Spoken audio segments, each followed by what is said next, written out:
other but himself, Douglas Kiburz. Thanks, James.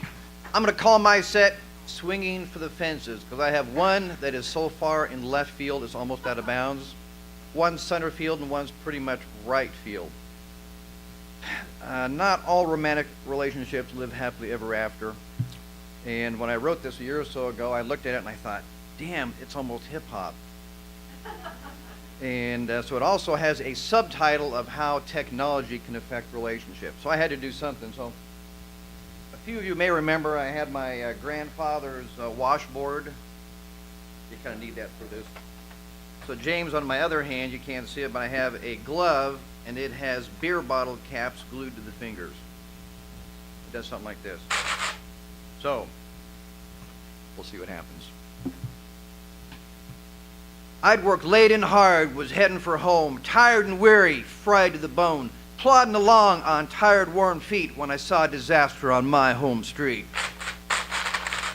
Been fast on the job, supposed alone. You thought you'd jangle my cellular phone. A hot lady answered, full of snipping sass. You went postal, broke every glass.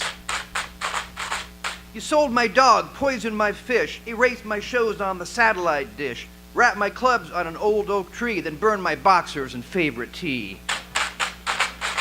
You low-jacked down my credit score, stole airline miles to add to yours, trashed me on your Facebook page, then you wrapped up your fury and rage. Dropped my status to a dead-horned frog, dissed my rap on each and every blog, said no good genetics come from X and Y, all men do is cheat, drink, and lie. Opened my beers and gave each a spit, called my mother to say we split, threw my shoes up an old thorn tree, changed my locks in my car you keyed. Called my boss to say I be fired, questioned how I ever got hired, maxed my credit with shiny bling, I saw on eBay my watch and ring. Erased my name tat on your chest, left it blank, said it's for the best. Canceled honeymoon plans in New York, said you'd rather die than marry a dork. Oh, what a mess from the wayward thumba, all because you dialed the wrong number.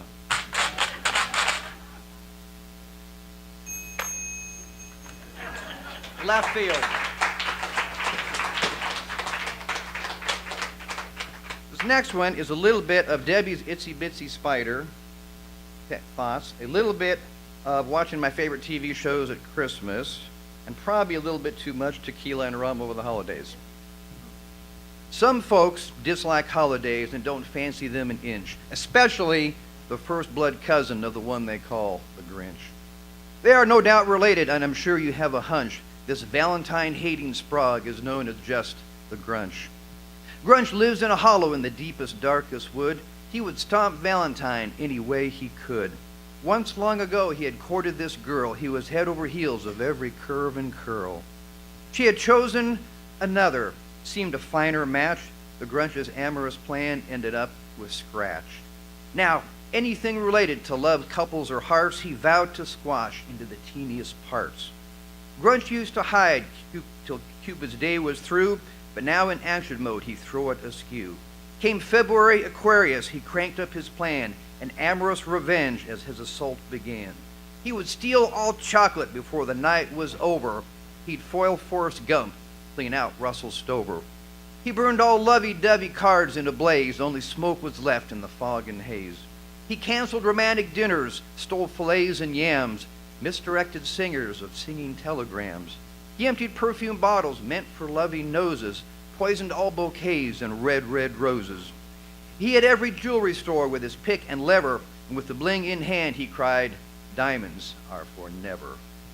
He canceled reservations for the theater so fine, then he poured out the whiskey, the jack, and the wine. He hid all new dresses, accessories, and shoes. He would not fail like Grinch, who was outdone by whose. Grunch eBayed each gift and sweater of Angora. He pawned every offering, be it fauna, be it flora. He scooped up every thoughtful thing like a plague or a pox. He even hit the schools and stole each child's Valentine box. Each student had their box with red heart decor with the hope it'd be filled with sweet cards galore. But in the very last school, in the very last room, the Grunch luck ran out. He'd arrived too soon. One teacher worked late to catch up her plans. She caught him red-handed, 20 boxes in hands. Their eyes met in that schoolroom, to each a surprise. The teacher and the Grunch did recognize. She was his one true love he had loved before. He turned to escape and slither out the door, but the Grunch stopped short, and with a tear in his eye, years of fate melted away. She'd respond with a sigh. They talked all night, traded stories, traded tears. He learned she'd been widowed for so many years. She had wondered what became of Grunch, her old beau. Was there still a spark from their tryst long ago? Well, Grunch forgot his evil plans for the day, to annihilate affection in any form, in every way. But he did not stop Valentine's Day. On it came. Without gifts and presents, the day came just the same. And from that day, the Grunch became the mushiest of them all. He showered her with gifts, from the largest to the small. And of course, he returned all the things he did swipe, the wine dresses and chocolate and case of Bud Light. The moral of the Grunch, a story tried and true: stay out of the doghouse, give Cupid's day its due. Love won't be measured by what we receive when we're old. Give it away, no strings attached, it returns manyfold. And now right field. This may be familiar to a few of you. It has to do with one of my favorite cities, San Francisco. It has to do with a chance meeting with a girl from Switzerland on a beach in California. It has to do with that curious mix between destiny, fate, and chaos theory, and also kind of how short a time we have on this spinning orb that we call home.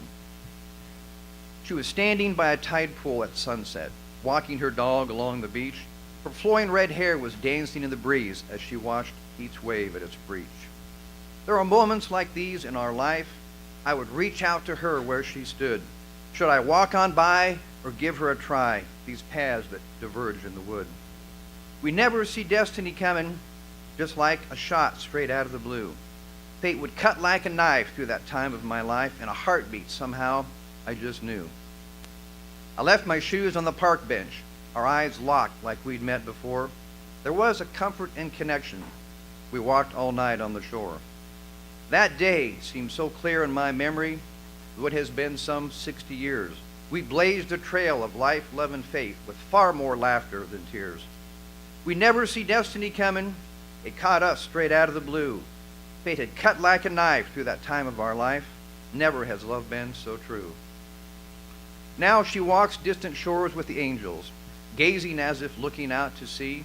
One day again we'll walk hand in hand when both of our souls are set free. Now each year I travel back to Frisco and jump aboard the Powhide car. I spend the night on our spot on the beach and gaze at her bright shining stars.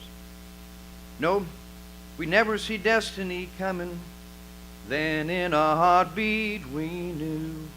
Fade like a knife through the years of our life, forever enchanted by you. So that's the right field.